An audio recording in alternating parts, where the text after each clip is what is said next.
स्वागत है। हम लोग आज की क्लास में लेकर के चल रहे हैं कि क्लास 10th का जो ऑब्जेक्टिव क्वेश्चन थे वो चीज़ें हम लोगों ने ख़त्म कर लिया है। आज हम लोग पढ़ के चलेंगे कि हमारे पास में अति लघु उत्तरी और दीर्घ उत्तरी प्रश्न हमारे पास में क्या होते हैं, या यूँ कहें कि अम्ल, क्षार और लवण के अंतर्गत जो भी प्रश्न हमारे पास में यूपी बोर्ड में हमको देखने को मिलेंगे उसमें से हूबहू कुछ ऐसे प्रश्न इसमें से होंगे जो कि आपको उस परीक्षा में देखने को मिल जाएंगे। बच्चों, मज़े की बात यहाँ से आप लोग ये समझो कि अगर आप लोग इस अंतिम दौर में यदि आप लोग चैप्टर पढ़ोगे तो आपका चैप्टर नहीं क्लियर हो पाएगा। सारे क्वेश्चन किस प्रकार से आते हैं वो नहीं अटेम्प्ट हो पाएंगे।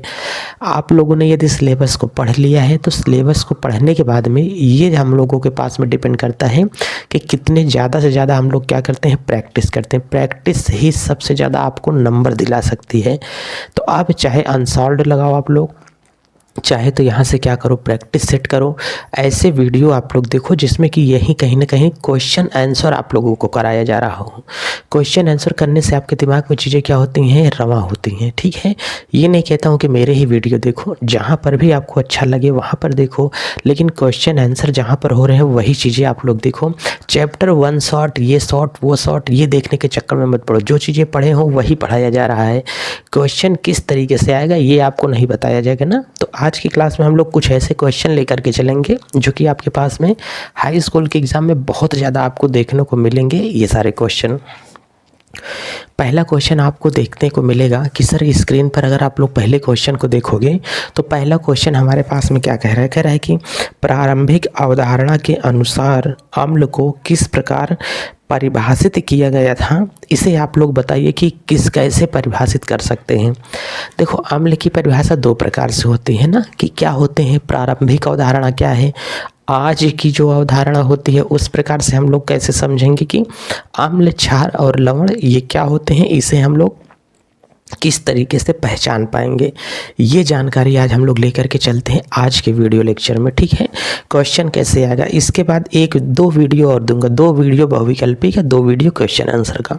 इसके बाद कोई वीडियो आपको नहीं दिया जाएगा। ठीक है, तो कह रहा है कि अम्ल, पुरानी अवधारणा के अनुसार अम्ल क्या होते हैं, ये किस प्रकार से होते हैं, इसको आप परिभाषित कीजिए कि ये क्या होते हैं। हमने कहा ठीक है, हम इसे पुरानी अवधारणा के अनुसार अच्छे तरीके से इसे परिभाषित भी कर देंगे और आपको समझाने का भी प्रयास करेंगे कि बच्चों ये हमारे पास में कैसे हो पाएगा। ठीक है, चलिए आज की क्लास को मैं देरी न करते हुए पहले हम लोग ये चीज़ें समझ करके चलते हैं, अच्छे से देख करके चलिए। तो हमने कहा कि पहले बच्चों हमको ये समझना पड़ेगा कि आज के क्वेश्चन नंबर हमारे पास में क्या होगा, यहाँ से 1 होगा। क्वेश्चन नंबर 1 में हमको कह रहा है कि अम्ल क्या होते हैं। तो बच्चों ये ध्यान से समझना कि अगर कोई आपको कहेगा कि हमारे पास में एसिड क्या होता है, अम्ल क्या होता है ना, तो एसिड बच्चों अगर बात आएगी हमारे पास में कि एसिड हमारे पास में क्या होते हैं, ठीक है,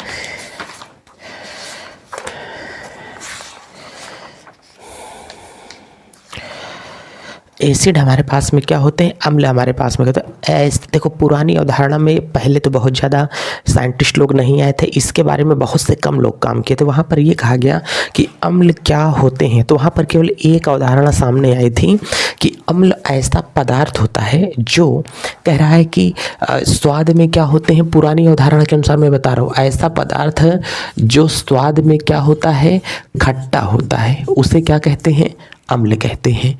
और जो नीला लिटमस पेपर को हमेशा क्या कर देता है, लाल कर देगा, नीले लिटमस पेपर को जो क्या करेगा, लाल कर देगा, उसे हम लोग क्या बोलते हैं, अम्ल बोला जाता है। अब नीले लिटमस को जो लाल कर देगा, इसके लिए एक शानदार बच्चों हमारे पास में क्या है, ट्रिक है। वो ट्रिक हमारे पास में क्या है, अनिल। ध्यान से समझ के चलना, अनिल। अम्ल, आ से क्या होगा, अम्ल जो होता है, नी से क्या होता है, नीला लिटमस का कैसा कर देता है, कलर लाल कर देता है। ये हमारे पास में किसका आंसर होगा, पहले का। पुरानी अवधारणा के अनुसार बताइए कि अम्ल किसे कहते हैं। पुरानी अवधारणा के अनुसार अम्ल वो होता है जो कि नीले लिटमस जिसका स्वाद क्या होता है, खट्टा हो, वो क्या होगा, अम्ल होगा। और जो नीले लिटमस पत्र को क्या कर देता है, लाल कर देता है, उसे हम लोग क्या कहते हैं, अम्ल कहते हैं। कैसे सर बताइए, इसमें कुछ अगर एग्जाम्पल हो तो वो भी बता दीजिए। हमने कहा कि एग्जाम्पल क्या है, एग्जाम्पल के तौर पर तो आप लोग यहाँ पुरानी अवधारणा में समझे होगे ना। जैसे कह रहा है कि हमारे पास में यहाँ से इमली होती है, इसका स्वाद क्या होता है, खट्टा होता है कि नहीं। अगर कह रहे हैं कि हमारे पास में पुरानी अवधारणा में सिरका होता है तो इसका भी स्वाद क्या होता है, खट्टा होता है, तो ये भी क्या है, अम्ल है। हमने कहा कि इसमें आप लोगों ने देखा होगा कि आपके पास में बच्चों नींबू देखने को मिलता है, ये सारी चीज़ें होती हैं कि नहीं। हमने कहा कि इसी के अंतर्गत बच्चों आप लोगों ने देखा होगा कि नींबू होगा तो वो भी क्या होता है, अम्ल होता है। कहीं न कहीं से आप लोगों ने कच्चा आम देखा होगा, तो बच्चों कच्चे आम में भी क्या होता है, एसिड होता है, जिसकी वजह से क्या होता है, खट्टा होता है। ये सारी चीज़ें जो आप लोग यहाँ से पढ़ रहे हो, ये सारे एग्जाम्पल जो दिए गए थे ये पुरानी अवधारणा पर दिए गए थे। ये हमारे पास नई अवधारणा पर एक भी आंसर नहीं होगा। ये साहब पुरानी अवधारणा के ऊपर आपको देखने को मिलेगा, ठीक है। चलिए, ये तो हमारे पास में साहब पुरानी बात हो गई। अब यहीं से हम लोग देख के चलते हैं कि क्वेश्चन नंबर हमारे पास में 2 की क्या बात होती है, ठीक है। चलिए, क्वेश्चन नंबर 2 क्या होगा उसको देख करके चलते हैं कि साहब क्वेश्चन नंबर 2 क्या होगा। अम्ल तथा क्षारक की आधुनिक अवधारणा को स्पष्ट कीजिए।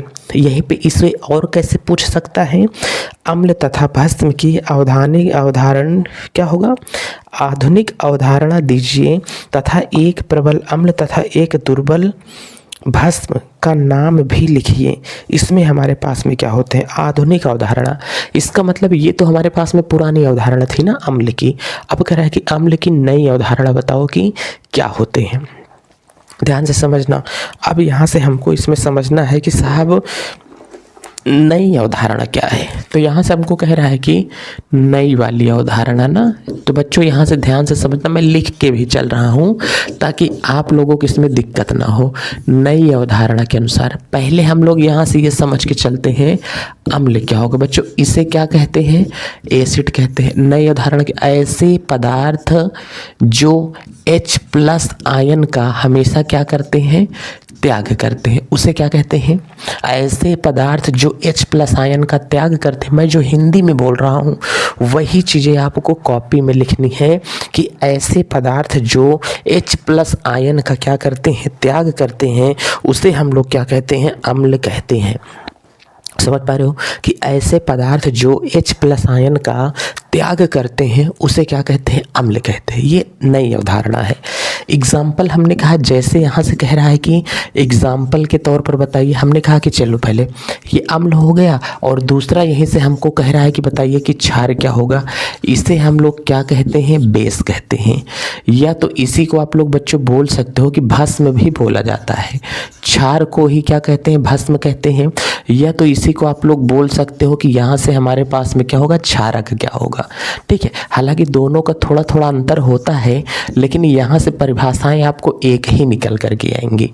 अब ऐसे पदार्थ हैं जो बच्चों हमेशा क्या होते हैं, OH- आयन का त्याग करते हैं। किसका त्याग करते हैं, OH- आयन का त्याग करेंगे, उसे हम लोग क्या बोलते हैं, भस्म बोलते हैं। उसे हम लोग क्षार बोलते हैं। किसका त्याग करें, OH- आयन का त्याग करेगा तो क्या होगा, क्षार होगा। H+ आयन का त्याग करेगा तो वो भी क्या होता है, क्षार होता है, ठीक है। ये तो हमारे पास में हो गया अम्ल, और ये हमारे पास में क्या हो गया, क्षार हो गया। अब हम लोगों से पूछेगा कि साहब आप यहाँ से हमको बता दीजिए अम्ल के उदाहरण। ध्यान से समझो, अम्ल के उदाहरण अगर हम लोगों से पूछेगा तो अम्ल का एग्जाम्पल क्या क्या हो सकता है। अम्ल का एग्जाम्पल अगर हम लोग देख करके चलते हैं आधुनिक अवधारणा के अनुसार, तो हमने कहा कि जैसे HCl होता है, अगर मैं इसको देखूंगा तो ये त्याग करेगा H+ और Cl क्या होगा, माइनस आयन का त्याग करेगा। यहाँ से HNO3 होता है, इसको मैं देखूंगा तो H+ और NO 3 का माइनस आयन का ये क्या करता है, त्याग करता है। यहाँ से HI होता है, इसको मैं देखूंगा तो ये H प्लस और I माइनस आयन का ये क्या करेगा, त्याग करेगा। ये सब को हम लोग कह सकते हैं कि एसिड होता है। क्या होता है, एसिड होगा। यहीं से अगर हम लोग बच्चों क्षार का एग्जाम्पल लेकर के चलेंगे, बेस का एग्जाम्पल लेकर के चलेंगे, तो इसमें हमको क्या मिलेगा कि साहब बेस बताइए कोई क्या होगा। बेस में होता है NaOH होगा। इसको अगर हम लोग गर्म करेंगे, देखेंगे, तोड़ेंगे तो OH माइनस आयन निकला कि नहीं निकला, ये देखो यहाँ से H plus H plus H plus. इसका मतलब ये जो हमारे पास में पूरा क्या है, एसिड है। इसे हम लोग कहते हैं कि भाई साहब ये तीनों हमारे पास में क्या होते हैं, अम्ल होते हैं। इस फार्मूले को तोड़ा तो क्या निकला, OH माइनस आयन निकला। सोडियम हाइड्रोक्साइड को तोड़ा गया तो ये OH माइनस आयन निकला। इसका मतलब सोडियम हाइड्रोक्साइड किस में से निकला, NaOH में से निकला। तो ये क्या है, क्षार है। अगर मैंने यहाँ से कहा KOH तो ये भी एक प्रकार का क्या है, क्षार है। OH माइनस आयन इसके अंदर है कि नहीं है, तो साहब ये क्या होता है, क्षार होता है। ठीक है, चलिए अब हमने यहीं से कहा कि हम लोग और कुछ चीज़ें अगर यहाँ से ले लेते हैं, यहाँ से कह रहा है कि जितनी भी चीज़ें ले लेंगे, यहाँ से क्या होगा, Al, ठीक है, उसके बाद OH का क्या होगा, होल थ्राइस होगा। अगर हम लोग इसको ध्यान से देखेंगे तो ये भी हमारे पास में क्या होता है, तो इसको कह रहा है कि Al थर्ड आयन अब प्लस यहाँ से OH पे क्या होगा, माइनस आयन, ये भी होगा। बैलेंस नहीं है, मैं केवल समझा रहा हूँ, बैलेंस नहीं कर रहा हूँ। तो इसको तोड़ेंगे तो यहाँ से भी क्या निकला, OH माइनस आयन यहाँ से भी निकले हैं। तो ये चीज़ें क्या है, OH माइनस आयन का त्याग कर रही हैं। ये चीज़ें क्या है, H प्लस आयन का त्याग कर रहे हैं। इसका मतलब ये क्या होता है, सब ये अम्ल है, ये क्या है, क्षार है। अगर स्ट्रॉन्ग एसिड की बात करेंगे तो HCl होगा, स्ट्रॉन्ग क्षार की बात करेंगे तो NaOH होगा। ठीक है, ये सारी चीज़ें इसमें कह रहे हैं ना कि एक स्ट्रॉन्ग एसिड और स्ट्रॉन्ग क्षार की बात कीजिए तो NaOH प्रबल अम्ल है। और यहाँ से दुर्बल भस्म कह रहा है ना, तो NH4 दुर्बल भस्म कह रहा है। ध्यान से देखो क्वेश्चन को, यहाँ से कह रहा है कि एक प्रबल अम्ल तथा एक दुर्बल भस्म का नाम बताइए। दुर्बल भस्म क्या होगा, अमोनियम हाइड्रोक्साइड, NH4 और यहाँ से OH होगा, ये होगा ना। अब इसकी अगर भस्मता की बात करेंगे तो ये हमारे पास में यहाँ से बन जाएंगे कि सर ये चीज़ें हमारे पास में होती है ना। अमोनियम हाइड्रोक्साइड एक प्रकार के क्या होगा, दुर्बल भस्म होता है। चलिए ये चीज़ें तो हमारे पास में ठीक है। अब ये क्वेश्चन नंबर क्या था दोस्तों, ये आधुनिक अवधारणा है। जो खट्टा है होता है स्वाद में उसे अम्ल कहते हैं, ये पुराना तरीका है। जो H प्लस आयन का त्याग कर देता है उसे अम्ल कहते हैं, ये नए तरीके हैं। ठीक है, तो नए तरीके के अनुसार ही हम लोगों के यूपी बोर्ड में लिख करके चलेगा कि क्या होता है। चलिए अब हम लोगों से एक तरीका और देखेगा, कहेगा सर क्वेश्चन नंबर 3 बताइए कि क्वेश्चन नंबर 3 क्या होता है। 3 में हमको कह रहा है कि दिए गए निम्नलिखित पदार्थों में से आर्हेनियस आयनिक सिद्धांत के आधार पर अम्ल व क्षार अलग कीजिए कि बताइए कि कौन सा होगा। कहता है कि नीचे जो मैं प्रश्नवा दे रहा हूँ उसमें कुछ रासायनिक सूत्र दिए हैं, उस सूत्र को देख करके बताओ कि कौन सा अम्ल है कौन सा क्षार है, यही तुमको छांटना है। हमने कहा साहब ठीक है, पहले क्वेश्चन नंबर 3 में जो दिया है इसको तीनों को हम लोग लिख लेते हैं। ध्यान से देखना, क्वेश्चन नंबर 3 में हमको 3 4 फार्मूला दिया है, BaOH का होल ट्वाइस। ध्यान से देख के चलना, BaOH का होल ट्वाइस। और क्या दिया है यहाँ से, CH3COOH, यहाँ से CH3COOH दिया है। और क्या दिया है, KOH दिया है। ध्यान से देखो, KOH दिया है। और यहाँ से देख करके चलो क्या दिया है, HCl दिया है। साहब HCl दिया, कह रहा है कि इन सब में, ध्यान से समझना, इन सब में कुछ अम्ल भी है कुछ क्षार भी है। तो तुम छांट करके बताओ कि कौन सा अम्ल है कौन सा क्षार है। हमने कहा ध्यान से देखना, इधर बच्चों मैं लिख लूँगा अम्ल और इधर मैं लिख लूँगा क्षार है। जिसमें तुमको OH लिखा मिले वो क्या होगा, क्षार होगा। ध्यान से समझना, इसमें देखो OH लिखा अलग मिल रहा है कि नहीं, ये क्या होगा, क्षार होगा। ये क्या होगा, क्षार होगा। BaOH का होल ट्वाइस, इसमें भी लिखा है, ये दोनों क्या होंगे, क्षार, KOH क्षार। ये है जिस HCl है तो ये क्या होगा, अम्ल होगा। इसमें ध्यान से देखो सर, इसमें भी OH दिखा है, ये भी क्या होगा, क्षार होगा। हमने कहा नहीं, हर जगह यही गलती नहीं करनी है। अगर डबल OH लिखा हुआ मिल जाए, ये तो एक OH है ना, अगर कभी डबल OH लिखा हुआ मिल जाए तो वो अम्ल होगा। सिंगल OH है तो क्या होगा, क्षार। डबल OH है तो क्या होगा, अम्ल है। तो इसका मतलब सर इसमें देखो डबल OH है तो इसका मतलब CH3 COOH, ये सारे क्या होते हैं, ये सर अम्ल होते हैं। और ये हमारे पास में जो दिखाई दे रहे हैं इसे क्या कहते हैं, क्षार कहते हैं। इन दोनों को कभी हम मिला देंगे तो जो हमारे पास में क्रिया बनती है उसे बोलते हैं उदासीनीकरण। क्या बोलते हैं, उदासीनीकरण की क्रिया कहलाएगी। ये बनेगा और क्या बनेगा, जल बनेगा। अम्ल और क्षार को मिलाने से लवण तथा जल बनता है। इस क्रिया को क्या कहते हैं, उदासीनीकरण कहते हैं। उदासीनीकरण में हमेशा ये जो बनेगा, इस पर क्या बनता है साहब, लवण हमेशा बनता है। क्या बनेगा, लवण बन के जाएगा। तो तीसरा वाला भी क्वेश्चन मैंने आपको बता दिया। ये साहब पहला था, ये हमारे पास में दूसरा है, ये क्या है, तीसरा है। इतनी चीज़ें आप लोग समझ करके चलना, ठीक है। अब मैं इन सारी चीज़ें प्रश्नों को हटा रहा हूँ। अब आप लोग देखेंगे कि क्वेश्चन नंबर हमारे पास में 4 क्या होगा, 5 क्या होगा और 6 क्या होगा। 3-3 का सेट हम लोग लेकर के चल रहे हैं, ठीक है। चलिए पहले इसको यहाँ से हटा दिया जाए ताकि आपके भी चीज़ें समझ में आ सकें आसानी तरीके से। चलिए अब देखो, सबसे ज़्यादा ज़रूरी आपके लिए इस समय प्रैक्टिस ही है। आपको बहुत ज़्यादा अंक दिला सकता है तो केवल वो कितना ज़्यादा से ज़्यादा आप लोग क्वेश्चंस की प्रैक्टिस कर रहे हैं। अगर आप लोग बहुत ज़्यादा किताब ही लगाएंगे, आपको ये नहीं पता है कि क्वेश्चन किस तरीके से आ रहे हैं, तो आपको लगेगा कि आपको सब कुछ आ रहा है, लेकिन आप क्वेश्चन देखेंगे तो आप क्वेश्चन के तरीक़ों को नहीं समझ पाएंगे। इसमें ही क्वेश्चन को देखने के बाद में आपको लगा होगा ना कि यार ये तरीका तो अभी हमको नहीं पता था, लेकिन आपको आता सब कुछ होगा, लेकिन आप लोग को क्वेश्चन जब तक नहीं लगाओगे तब तक मॉडल नहीं पता चलेगा कि और किस तरीके से आपके सामने प्रश्न देखने को मिल सकते हैं। चलिए अब आपके सामने क्वेश्चन नंबर बच्चों क्या होगा, 4 दे रहा हूँ। इस क्वेश्चन नंबर 4 का जिक्र ध्यान से करो कि सर क्वेश्चन नंबर 4 क्या है।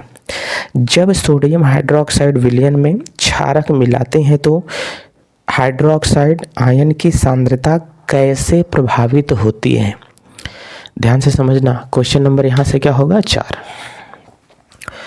क्वेश्चन नंबर 4, तो बच्चों यहाँ से 4 नंबर पहले समझेंगे। 4 नंबर में हमको कह क्या रहा है, जब सोडियम हाइड्रोक्साइड के विलयन में एक यहाँ से ये हमारे पास में क्या होगा, पात्र होगा।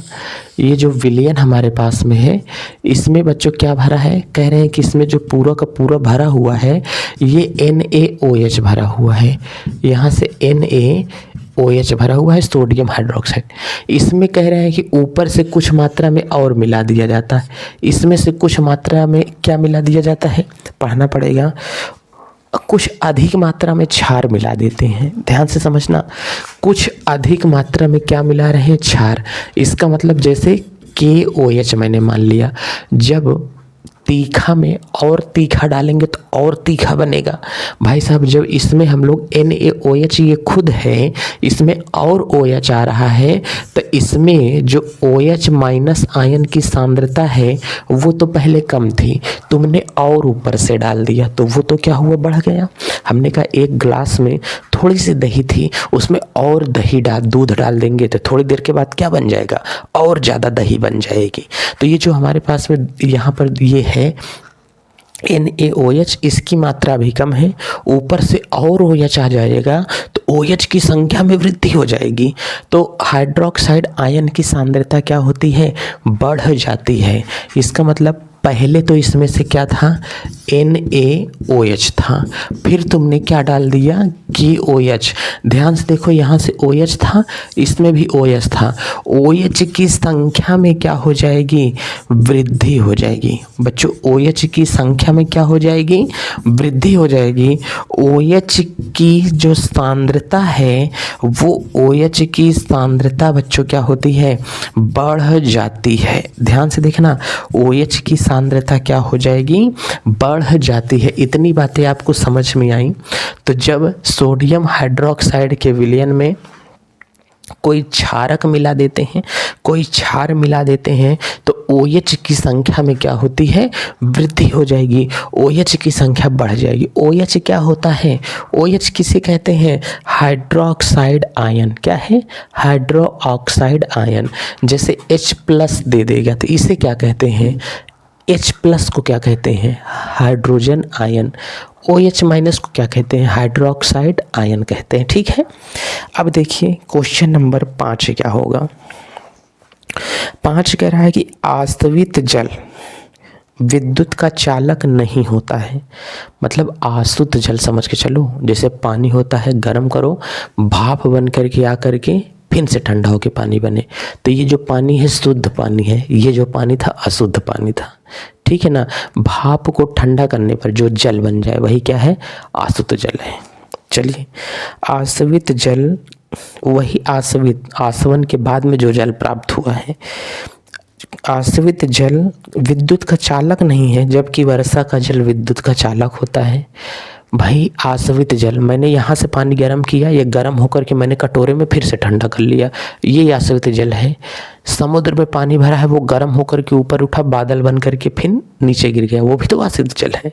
हाँ वो भी है, लेकिन ये वाला पानी शुद्ध है, वो वाला पानी शुद्ध नहीं है। क्यों नहीं शुद्ध है, आइए इसको समझते हैं। हमने कहा कि साहब क्वेश्चन नंबर क्या होगा, ये 5 होगा। 1 नंबर यहाँ से हमने कहा आश्रित जल, ध्यान से समझ करके चलना, आश्रित जल। और यहाँ से मैंने ये बता दिया वर्षा का जल। दो ये चीज़ की बात कर रहे हैं ना, एक आश्रित जल और एक क्या बोल रहे हैं, वर्षा का जल। हाँ ठीक है, आश्रित जल क्या होता है, हमने कहा कि एक मैंने यहाँ से भगोना ले लिया, इसमें मैंने पानी भर लिया था, इसको मैंने नीचे से यहाँ से गर्म कर दिया, पानी भाप बन करके ऊपर उठा।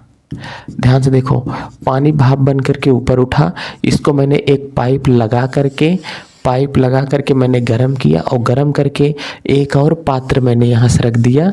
अब इसमें बूंद बूंद करके पानी चू रहा है। ये हमारे पास में क्या है, भाप है। भाप को ठंडा किया तो क्या बन गया, पानी बन गया। और ये पानी कैसा है, आश्रित है। कैसा है, चाहे आश्रित जल बोलो इसे। ठीक है, ये हमारे पास में समुद्र या तालाब था, ध्यान से देख करके चलो, ये समुद्र था, इसमें पूरा का पूरा क्या भरा था, पानी भरा था। सूर्य की प्रकाश की किरणें इसके ऊपर पड़ी, ये गर्म हुआ, गर्म होकर के भाप बन करके ऊपर उठा। जब ये भाप बन करके हमारे पास में ऊपर उठा तो ये किसका निर्धारण कर दिया, भाई साहब ये बादल का निर्धारण किया। कौन बन गया, ये हमारे पास में किसका निर्धारण किया, बादल बन गया। और ये हमारे पास में यहाँ से क्या है, पृथ्वी है। ध्यान से समझना, ये पृथ्वी है। पृथ्वी में थोड़ी दूर के नीचे देखो, यहाँ पर धूल और मिट्टी के कण होते हैं। किसके कण होते हैं, धूल और मिट्टी के कण होते हैं। अब बताओ, धूल और मिट्टी के यहाँ से कण हैं, जब बादल बूंद बन करके नीचे की ओर गिरेगा, जब बादल यहाँ से बूंद बन करके नीचे की ओर गिरेगा, ये वाली बूंद अगर यहाँ से नीचे आएगी तो बताओ धूल मिट्टी के कणों को चिपका करके आ रही है कि नहीं। ये बूंद जो यहाँ पर नीचे आई, इस बूंद में धूल मिट्टी के कण चिपके हैं। इसका मतलब जो शुद्ध पानी था वो अशुद्ध पानी बन गया, उसमें धूल मिट्टी के कण मौजूद हो गए। इस धूल मिट्टी में क्या था, कार्बन डाइऑक्साइड NO2 था, SO2 था। ये सभी किसका काम करेंगे, गंदगी का काम करेंगे। और ये गंदगी है, इसमें किसका काम करेगी, आयन का काम करेगी। अशुद्धियाँ मिल जाती हैं वर्षा के जल में, वर्षा के जल में अशुद्धियाँ मिल जाएंगी। SO2 NO2 गंदगी का कचड़ा मिल गया, तो ये आयन का काम किया। आयन किसका काम करता है, धारा चलाने का काम करता है, धारा के प्रवाह का काम करता है। इस जल में कुछ नहीं है, इसमें सोचो अगर धारा चल जाए तो इस जल में धारा नहीं चलेगी। तो आश्रित जल में धारा नहीं चलती है, जबकि वर्षा के जल में धारा चलती है। क्यों चलती है? क्योंकि उसमें कुछ गंदगी मिल जाती है। गंदगी कहाँ मिलती है? हवा में रहती है, धूल मिट्टी में चिपकी रहती है, और वही गंदगी आकर के धारा प्रवाह का काम करती है। इसलिए तालाब वगैरह में कहीं पर तार गिर जाता है, और तार गिरा है, तुम हाथ लगाओगे तो तुमको भी करंट मार देगा, ठीक है। लेकिन आसुत जल में ऐसा नहीं होता है, उसमें करंट नहीं चलता है। तो वर्षा के जल में करंट क्यों चलता है? वर्षा के जल में करंट इसलिए चलता है क्योंकि वर्षा का जल वायुमंडल से होकर के आता है, और वायुमंडल से होकर के आकर तो गंदगी और कचड़े से होकर के गुजर के आता है, और वो गंदगी उस पानी की बूंद में समा जाती है, जिससे आयन मौजूद हो जाता है और करंट चलने लगती है। आयन क्यों मौजूद हो गया सर? इलेक्ट्रॉन तो है नहीं। देखो, इसमें अम्लीय गैसें होती हैं। कैसी गैसें होती हैं? इसके अंदर बाबू अम्लीय गैसें होती हैं। CO2 या SO2 या NO2 जितनी गैसें होती हैं, इन गैसों को कैसी गैसें कहते हैं? अम्लीय गैसें। इसमें हाइड्रोजन आयन देखने को नहीं मिलेगा, लेकिन ये क्या होती हैं? अम्लीय गैसें। कैसे ये अम्लीय गैसें हैं?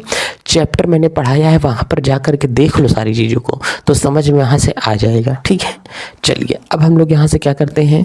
क्वेश्चन नंबर 3 देख करके चलेंगे कि सर क्वेश्चन नंबर 3 क्या होगा। क्वेश्चन नंबर क्या होगा? 6 होगा ना। 6वां क्वेश्चन में हमारे पास में क्या दे रहा है? कह रहा है कि क्वेश्चन नंबर 6 को देखोगे तो यहाँ पर कह रहा है कि अम्ल का जलीय विलयन विद्युत का चालक क्यों होता है। हमने कहा कि अगर कोई अम्ल है, अगर यहाँ से देखो अम्ल में धारा चलती है क्या? हाँ सर, अम्ल में धारा चलती है, ठीक है। अब हमने कहा अम्ल भी 2 प्रकार का होता है। अम्ल भी 2 प्रकार का होता है, इसका मतलब क्या होगा? एक अम्ल एकदम से क्या होता है? शुद्ध होता है, और एक अम्ल एकदम से क्या होता है? अशुद्ध होगा। अशुद्ध का मतलब इसमें जल का मिलावट होगा, और एक जल एकदम शुद्ध होगा, और वो कैसा होगा? एकदम से गाढ़ा होगा। जो अम्ल एकदम शुद्ध होता है, गाढ़ा होता है, उसमें धारा का प्रवाह नहीं होता है। जो पानी मिलावट होता है, ये थोड़ा सा जल मिला देंगे, ये पतला हो जाता है और ये धारा का प्रवाह करता है। जैसे कि बैटरी तेजाब वाली बैटरी में तेजाब डालने के बाद में भी पानी भी डाला जाता है, ताकि उसकी तेजाब पतली हो सके, और पतली हो जाएगी तो गाढ़ा धारा चलेगी, और पतली नहीं होगी तो धारा नहीं चलेगी। जब जल में तेजाब डाल देते हैं तो उसमें आयन मौजूद हो जाते हैं, और वो आयन ही धारा का क्या करते हैं? प्रवाह करते हैं। जब अम्ल को जल में डाला जाता है तो उसमें आयन मौजूद हो जाते हैं, जिसके कारण उसमें धारा आसानी से चलने लगती है। तो बहुत ज़्यादा सॉलिड होगा, गाढ़ा होगा, सांद्र होगा, कंसंट्रेट होगा, तो भी धारा नहीं चलती है। इसलिए बैटरी को कभी कभी इस्तेमाल करते हैं, तो बैटरी का पानी जब भाप बन करके उड़ जाता है तो बैटरी सूख जाती है, तो तेजाब बचती है, तो बैटरी बैकअप नहीं देते। कहते हैं कि अब बैटरी में क्या डालो? पानी डालो, तब जाकर के इसमें धारा आसानी से चलेगी, ठीक है। क्वेश्चन नंबर यहाँ से देख लो 7 वाला, कि क्वेश्चन नंबर 7 क्या दे रहा है, इसको समझा के बताओ। जब किसी अम्ल की, ध्यान से देखना, जब किसी अम्ल की सक्रिय धातु से क्रिया कराते हैं तो कौन सी गैस मुक्त होती है? ध्यान से देखना, क्वेश्चन नंबर 7 क्या कह रहा है? 7 में कह रहा है कि जब किसी अम्ल की धातु से क्रिया कराते हैं, इसको मैं पूरा मिटा देता हूँ, इसको आपको समझना है। जब किसी धातु की किससे क्रिया कराएंगे? अम्ल से क्रिया कराएंगे, तो हमेशा ध्यान से देख करके चलना कि हमेशा H2 गैस रिलीज होगी। कौन सी गैस निकलेगी? H2 गैस निकलती है, हाइड्रोजन गैस निकलती है। जैसे मैंने एक धातु ले लिया, यहाँ से धातु मैंने यहाँ से ले लिया सोडियम, और यहाँ से मैंने ले लिया HCl। ध्यान से देख के चलो। अब अगर इन दोनों को मैंने ले लिया तो यहाँ से हमारे पास में क्या होगा? 2NaCl होगा, और यहाँ से क्या होगा? प्लस H2 होता है। क्या हो जाएगा? यहाँ से H2 हो जाएगा। कभी भी अगर ऐसा देख करके चलोगे तो ये जो हमारे पास में निकल करके आया, ये धातु थी, अम्ल से क्रिया की, लवण तो बना ही, लेकिन कौन सी गैस निकली? हाइड्रोजन गैस निकलती है। मैं यहाँ से जिंक ले लिया, H2SO4 ले लिया, दोनों को मिलाया तो ZnSO4 प्लस यहाँ से क्या बनेगा H2। ये हमारे पास में क्या कहलाया सर, लवण। और ये हमारे पास में क्या है, एक प्रकार की गैस है जिस गैस को क्या कहा गया, हाइड्रोजन गैस कहा गया। तो कभी भी 7 नंबर में ये देख करके चलना कि ये चीज़ें हमारे पास में क्या कहती हैं, हाइड्रोजन गैस निकलती है। सक्रिय धातु की क्रिया अम्ल से होती है तो कौन सी गैस निकलती है, हाइड्रोजन गैस निकलती है। इतना समझ में आया। नेक्स्ट क्वेश्चन हम लोग कल देख करके चलेंगे। तब तक बच्चों वीडियो को ज़्यादा से ज़्यादा शेयर करें, अपना प्यार दुलार बना कर रखें। और एक नया चैनल है आप लोगों का, जिस चैनल का नाम हमारे पास में क्या है बच्चों, सौर्य इनसाइड है। ठीक है, इस सौर्य इनसाइड पर आपको देश दुनिया की बातें पता चलती हैं, करंट में क्या हो रहा है ये चीज़ें आपको पता चलती हैं। ठीक है, ज़्यादा से ज़्यादा वीडियो को, चैनल को शेयर करें। इस पर भी जा कर के देखते रहिए, कंपटीशन के हिसाब से बहुत सारी चीज़ें नई नई इस पर चलती हैं। ठीक है, यूपी PCS लेवल तक की चीज़ें इस पर चलती हैं। इसी के साथ चलते हैं। जय भारत।